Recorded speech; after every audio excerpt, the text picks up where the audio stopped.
పెద్దలు గౌరవనీయులు ప్రకాష్ అన్న గారు, సుభాష్ రెడ్డి గారు, విజయ్ గారు, కళ్యాణ్ గారు, మిట్టపల్లి సురేందర్ గారు, జానకమ్మ గారు, ఈ కార్యక్రమ నిర్వాహకులు నరేష్ గారు, పర్యావరణ ప్రేమికులు అందరికీ నమస్కారం. ఇందాక సురేందర్ మాట్లాడుతూ ఆయన చెప్పే ప్రయత్నం చేశారు. అంటే ఈ కార్యక్రమం మీరు పిల్లలు కాదు, మీ మనసు గొప్పది, మీ ప్రయత్నం మంచిది. ఎందుకు ఈ మాట అంటున్నా అంటే, వాస్తవానికి రామయ్య గారికి రాష్ట్ర ప్రభుత్వం చాలా ఘనంగా ఆయనకు నివాళులు అర్పిస్తూ ఆయన ఆశయాన్ని ముందుకు తీసుకుపోవాల్సిన బాధ్యత చేయాల్సి ఉండేది. కానీ ప్రభుత్వం కానీ పెద్దలు చేయలేని పనిని మీరు చేశారు. అందువల్ల మీ ఆశయం గొప్పది. ఇకపోతే రామయ్య గారితో నాకు కూడా బాగా దగ్గర సంబంధమే ఉండేది. వారు మొక్కలు పెడుతూ ఒకరోజు నేను ఎమ్మెల్యేగా ఉన్నప్పుడు జానకమ్మ గారు, రామయ్య గారు సిద్దిపేటకు వచ్చారు. వారు వచ్చారని తెలిస్తే నేను పైకి పిలుచుకొని టిఫిన్ పెట్టినా, కలిసి టిఫిన్ చేశాం. ఉదయాన్నే 8:30, 9 o'clock టిఫిన్ చేసిన తర్వాత నాకు ఎన్ని విత్తనాలు ఇచ్చారు. అలా ఎక్కువ పండ్ల మొక్కలే ఉన్నాయి అందులో, అల్లనేరేడు మొక్కలు విత్తనాలు, చాలా విత్తనాలు ఇచ్చి ఇవన్నీ అడవుల్లో చల్లించండి అని నాతో పాటు చల్లించి నాకు ఇన్ని విత్తనాలు ఇచ్చి వెళ్ళారు. అంటే ఆయన ప్రయత్నం ఎంత గొప్ప, అంటే నిస్వార్థమైనటువంటి సేవ. పర్యావరణ ప్రేమికులు చాలామంది ఉంటారు. చాలామంది పర్యావరణం గురించి అనర్గళంగా ఉపన్యాసాలు ఇస్తారు, లేదా 4 మొక్కలు పెడతారు, 4 మంచి మాటలు చెప్తారు. కానీ జీవితం అంతా పర్యావరణానికి అంకితం చేసినటువంటి అతి కొద్ది మందిలో ఒకరు మన వనజీవి రామయ్య గారు. Rare personality. నిజానికి ఆ విత్తనాల కోసం తనకున్న 3 ఎకరాల భూమిని కూడా అమ్ముకున్నాడు ఆయన. తనకుండే సోర్స్ ఆఫ్ ఇన్కమ్, ఆ భూమిని కూడా విత్తనాల కోసం, తన నమ్ముకున్న ఆశయం కోసం, ఆ సిద్ధాంతం కోసం అమ్ముకున్నాడు.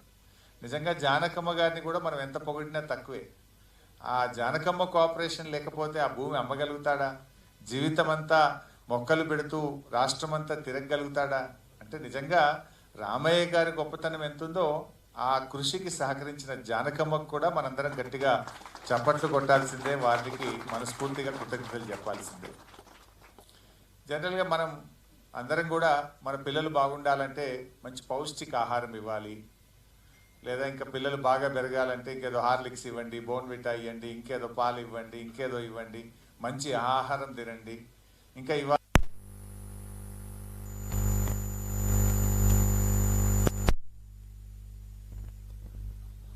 సో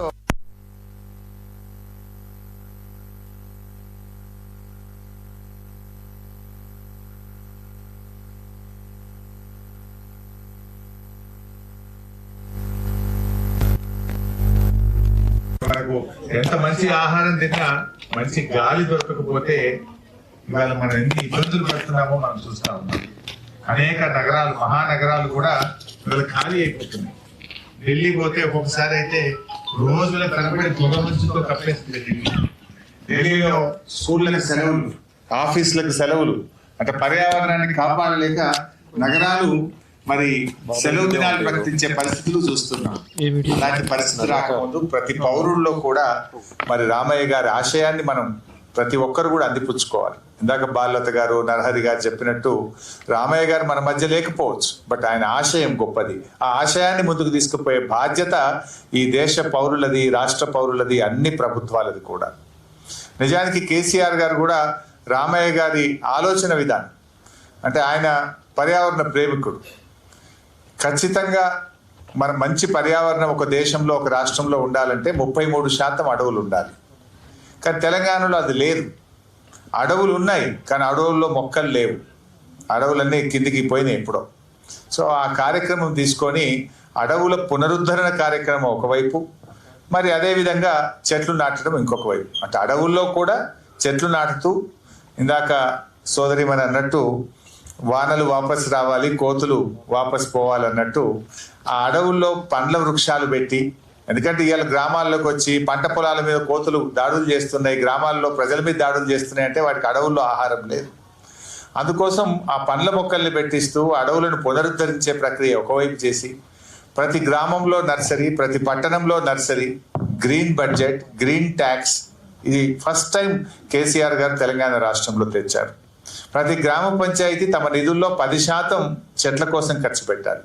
ప్రతి మున్సిపాలిటీ తన బడ్జెట్ ప్రవేశపెట్టేటప్పుడే యాన్యువల్ ప్లాన్లో 10% ప్లాంటేషన్, పెట్టిన మొక్కల సంరక్షణ కోసం ఒక ప్రణాళికను బడ్జెట్లో ప్రవేశపెట్టాలి. అదేవిధంగా గ్రీన్ ట్యాక్స్ తెచ్చి ఆ డబ్బును తిరిగి పర్యావరణ పరిరక్షణకే వాడాలి అని ఒక పెద్ద గొప్ప కార్యక్రమం తీసుకుంటే 10 ఏళ్లలో 7.7 గ్రీన్ కవర్ పెంచి దేశంలోనే తెలంగాణ ప్రథమ స్థానంలో నిలిచింది. ఆ ప్రయత్నం కొనసాగాలి. తప్పకుండా అందరూ కూడా చేయాల్సిన అవసరం ఉంది. రేపు మనము మన పిల్లలకు ఎంత ఆస్తి ఇచ్చాము, పిల్లలకు ఎంత గొప్పగా మనము ఎన్ని వాల్యుయబుల్స్ ఇచ్చామన్నది కాదు, ఎంత మంచి పర్యావరణం ఇచ్చామన్నది చాలా ముఖ్యమైనటువంటిది. దీన్ని అందరం కూడా మనం గమనించాల్సిన అవసరం ఉంది. అందువల్లనే నరేష్ తీసుకున్న కార్యక్రమం చాలా మంచి కార్యక్రమం. దీన్ని అందరూ కూడా స్ఫూర్తిగా తీసుకోవాలి. ఇంకా ఈ కార్యక్రమాన్ని ముందుకు తీసుకొని వెళ్ళాలి. మా మిత్రులు చెప్పినట్టు తప్పకుండా రామయ్య గారి పేరు ఒక మంచి యూనివర్సిటీగా, ఒక మంచి పార్క్గా పెట్టే విధంగా నేను ప్రభుత్వం దృష్టికి తీసుకువెళ్తాం. వచ్చే శాసనసభలో కూడా ప్రభుత్వం దృష్టిని తీసుకెళ్లి పెట్టడానికి కృషి చేస్తాం. ఎందుకంటే రామయ్య గారికి బాలలత గారు అన్నట్టు సరే గౌరవం లభించింది, కానీ ఆయన కృషి జీవితం అంతా అంకితం చేస్తూ ఒక సమాజ